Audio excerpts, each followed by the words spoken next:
Torchlight flickered across cold marble as she stepped barefoot into a room she had never seen before. Her pulse thundered in her ears. Behind her, the door closed, sealing out the laughter and music of the wedding procession. Inside, 7 silent witnesses waited. They were not family. They were not friends. They were there to watch. In the corner of the room stood a wooden shape hidden beneath cloth. No one had explained what it was. No one had warned her what tradition demanded. She had only been told this. Every Roman bride before you has done this. Welcome to Hidden Secret Tales, where we explore the parts of history Rome hoped no one would ever ask about. Tonight, we're uncovering what really happened on Roman wedding nights, and why later generations tried so hard to erase it. The year was 89 CE, during the reign of Emperor Domitian. The bride was 18 years old. Her name was Flavia Tertia. From the outside, her wedding looked exactly like history books describe. She wore the traditional saffron-colored veil, glowing in the firelight. Her hair was divided into 6 ritual braids, tied with wool ribbons as custom demanded. At the temple earlier that day, a sheep had been sacrificed, its entrails inspected by priests who declared the omens favorable. Her father had signed the legal contracts, transferring her from his authority to that of her husband. She'd spoken the ancient words every Roman bride memorized from childhood. Ubi tu Gaius, ego Gaia. Where you are Gaius, I am Gaia. The words sounded poetic, but their meaning was blunt. She was no longer herself. She now belonged to her husband. That husband was Marcus Petronius Rufus, a grain merchant 25 years older than her. She had met him 3 times. Each meeting had been supervised, each conversation carefully polite.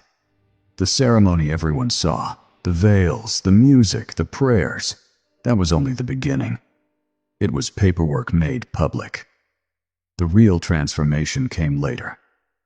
After the procession, after the torches, after the doors closed. As Flavia was led through the streets toward her husband's house, the crowd followed, singing loudly. Roman wedding songs were not romantic. They were intentionally obscene. Young men shouted graphic jokes about what would happen to her that night. Verses described her body in detail, mocking her fear, celebrating her loss of control. Tradition claimed these songs drove away evil spirits through laughter and embarrassment. But Flavia noticed something unsettling. Her mother wasn't laughing. That morning, as her hair was being arranged, her mother's hands had trembled. Tears had fallen onto Flavia's shoulders. Her final advice had been whispered, not spoken. Do not resist. Whatever they tell you to do, do not resist. It only makes it worse. At the time, Flavia didn't understand. She would soon. Marcus's house was decorated for the occasion. Wool garlands hung over the doorway. Green branches symbolized fertility. 2 torches burned steadily, marking the house as one where a marriage would be completed according to Roman law. Someone threw walnuts at Flavia's feet, an old fertility custom. The shells cracked under her sandals. She flinched. Marcus lifted her over the threshold. Officially, this was to prevent bad luck. Symbolically, it came from a much older idea, that a bride was taken into her husband's home, whether she wished to enter or not. The door shut behind them. The noise from the street vanished. Inside the atrium, Flavia froze. There were far too many people. An elderly woman in formal robes stood near the center of the room. This was the pronuba, the matron responsible for overseeing everything that would happen that night. Her expression was calm, professional. Nearby stood a priest. 3 female slaves held basins and cloths. An older man sat quietly with a leather bag of medical instruments at his feet. And in the corner, partially hidden beneath fabric, stood the wooden structure, nearly 4 feet tall. Before we go any further, it's important to understand something modern audiences rarely hear. Roman marriage was not primarily about love. It was a legal transfer of property. Under Roman law, marriage was called conventio in manum, literally, coming into the hand. A woman passed from her father's legal control into her husband's. In earlier centuries, this power was absolute.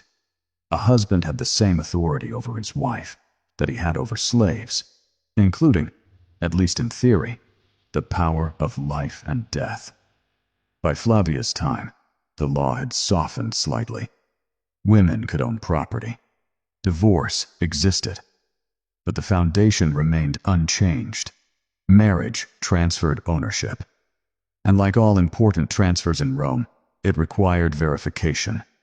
Land sales were witnessed. Goods were inspected. Boundaries were walked. Contracts were sealed. Marriage followed the same logic, with one critical difference.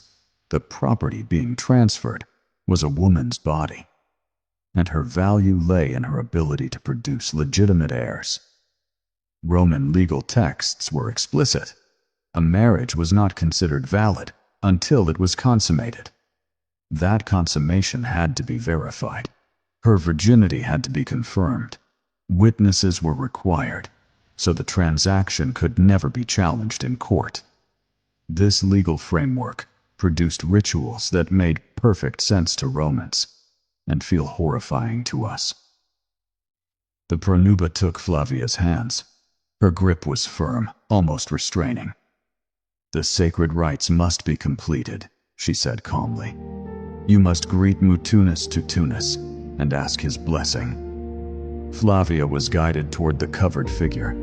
Her breathing became shallow. Her hands shook as she reached for the cloth. When she pulled it away, she understood why no one had prepared her. The figure was a carved wooden phallus, anatomically detailed and deliberately proportioned. This was not a small charm like those worn by children. This was not symbolic art. It had a purpose. Mutunus Tutunus was an ancient Roman fertility deity associated with sexual initiation. Roman writers mentioned him only briefly, and always uncomfortably. Centuries later, Christian authors like St. Augustine described the ritual with open disgust. According to them, Roman brides were required to sit astride the statue before consummating their marriages. Other sources echoed this claim. Some refused to describe it at all, saying the act was too shameful even to name. Modern historians sometimes soften this, suggesting the ritual was symbolic, a brief, seated gesture. But the language used by ancient writers doesn't support that comforting interpretation. The verbs imply mounting, not sitting; physical contact, not symbolism. The stated reason was fertility. The unspoken function was conditioning. Before her husband ever touched her, the bride's resistance was broken in front of witnesses. The pronuba positioned Flavia. She gave instructions in a low, practiced voice. The witnesses watched. Her husband watched. The physician waited. Flavia understood now why refusal was never mentioned as a real option. To refuse would void the marriage contracts. It would disgrace her father. She would return home publicly damaged, unmarriageable, her family humiliated. Roman society did not frame this as cruelty. It framed it as duty. So Flavia did not refuse. When it was over, slaves washed her in scented water. Officially, this was purification after contact with the god. Practically, it prepared her for the next step, the examination the physician approached. This was not optional. In elite Roman marriages, a bride's virginity was verified by a physician or midwife before the wedding. The findings were documented as part of the legal record. Now, after the ritual, a second examination was performed. This confirmed that the rites had been properly completed and that her body reflected what Roman law required before consummation. Ancient medical texts describe these examinations clinically, without emotion. Techniques were listed, outcomes recorded. The bride's discomfort did not matter. Property does not have feelings. Witnesses observed. Testimony could be given later, if needed. Only after this process was complete was Flavia led to the bedroom. The marriage bed was positioned deliberately. The doorway remained open. Oil lamps burned bright enough for observation. The pronuba stood nearby. Slaves waited in the corridor. Marcus entered. He looked nervous, almost embarrassed. He glanced at the pronuba before approaching the bed. She spoke formally. "The bride is prepared. The gods have blessed the union. Let the marriage be consummated according to Roman law." What followed lasted hours. It was not intimate. It was procedural. The pronuba remained present, occasionally instructing, ensuring everything proceeded in a way that could never be legally questioned. The door stayed open. Sounds carried down the hall. Before dawn, the physician returned.